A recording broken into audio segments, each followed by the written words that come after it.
Subscribe to my channel and press the bell icon for the latest video updates.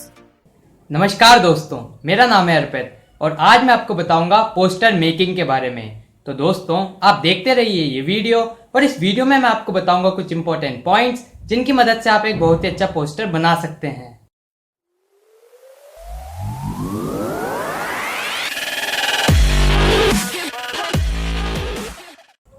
Posters ये कुछ हद तक notice और कुछ हद तक एडवर्टीजमेंट्स की तरह हैं।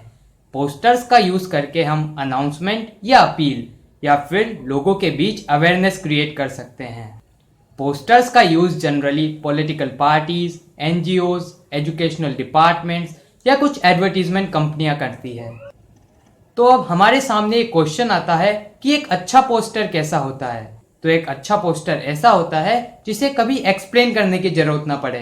पोस्टर इतना अट्रैक्टिव हो कि लोग बाग वहां पर रुकें, उसे देखें और उसको याद रखें। एक अच्छा पोस्टर वही होता है जो आई कैचिंग होता है। पोस्टर एकदम नीट एंड क्लीन होना चाहिए और उसका कलर कॉम्बिनेशन भी बहुत अच्छा होना चाहिए। नीट एंड क्लीन होने के साथ साथ उसमें कुछ अच्छे पिक्चर्स, कार्टून्स का भी इस्तेमाल होना चाहिए।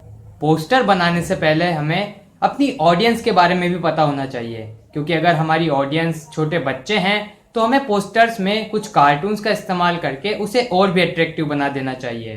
अगर हमारी ऑडियंस मिडिल एज्ड मैन है तो हम जो भी ट्रेंडिंग हीरोज हैं, सेलिब्रिटीज हैं, उनका यूज करके उस पोस्टर को और भी अपीलिंग बना सकते हैं। तो अब मैं आपको बताऊंगा कि एक अच्छा पोस्टर आखिर बनाना कैसे है। तो एक अच्छा पोस्टर बनाने के लिए इन 6 पॉइंट्स का आपको ध्यान रखना होगा। पहला पॉइंट है थीम, टॉपिक या इवेंट। मतलब आपको आपके पोस्टर में जो भी इवेंट की थीम है, जो भी उसका टॉपिक है, उसको भी आपको वहां पर लिखना होगा। जैसे कि अगर आप एक ब्लड डोनेशन कैंप करवा रहे हैं तो आपको पोस्टर के बीचों बीच या पोस्टर में कहीं भी ब्लड डोनेशन कैंप तो लिखना ही होगा।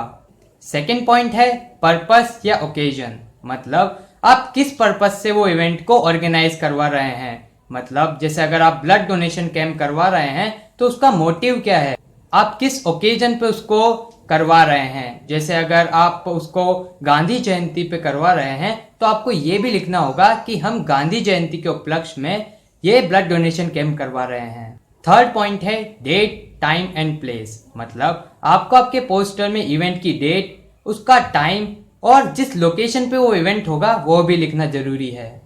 फोर्थ पॉइंट है ए मैसेज फॉर इन्विटेशन। मतलब आपको आपके पोस्टर में एक मैसेज लिखना होगा जिससे आप जो भी आपकी टारगेटेड ऑडियंस है उनको इनवाइट कर रहे हो। फिफ्थ पॉइंट है कैची स्लोगन। मतलब आपको आपके पोस्टर में एक बहुत ही कैची स्लोगन लिखना होगा। ये पॉइंट पोस्टर मेकिंग के लिए बहुत इंपॉर्टेंट है। जैसे कि अगर आप एक ब्लड डोनेशन कैंप ऑर्गेनाइज करवा रहे हैं तो आप स्लोगन लिख सकते हैं donate blood save life. Six point है नेम, ऑर्गेनाइजेशन और डिपार्टमेंट इशूइंग इट। ये भी एक बहुत इंपॉर्टेंट पॉइंट है। आपको पोस्टर में उस ऑर्गेनाइजेशन का भी नाम लिखना होगा जो उस इवेंट को ऑर्गेनाइज करवा रही है। जैसे कि अगर आप एक ब्लड डोनेशन कैंप करवा रहे हैं और उस इवेंट को आशाएं फाउंडेशन करवा रही है तो आपको आपके पोस्टर में कहीं ना कहीं आशाएं फाउंडेशन को भी लिखना होगा। तो दोस्तों, ये थे कुछ इंपॉर्टेंट पॉइंट्स पोस्टर मेकिंग के लिए। मुझे उम्मीद है आपको ये वीडियो पसंद आया होगा। अगर आपके कोई भी डाउट्स हो, कोई क्वेश्चंस हो, क्वेरीज हो, अगर आप मुझे कोई सुझाव देना चाहते हो तो उसे आप कमेंट बॉक्स में लिख लीजिएगा। आप मेरे चैनल को भी सब्सक्राइब कर लीजिएगा क्योंकि इससे मुझे और भी वीडियोस बनाने के लिए मोटिवेशन मिलता है। सब्सक्राइब बटन के पास बने एक बेल आइकन को भी आप दबा दीजिएगा ताकि मेरे चैनल की लेटेस्ट अपडेट्स आपसे मिस ना हो। तो दोस्तों, धन्यवाद। जय हिंद, जय भारत।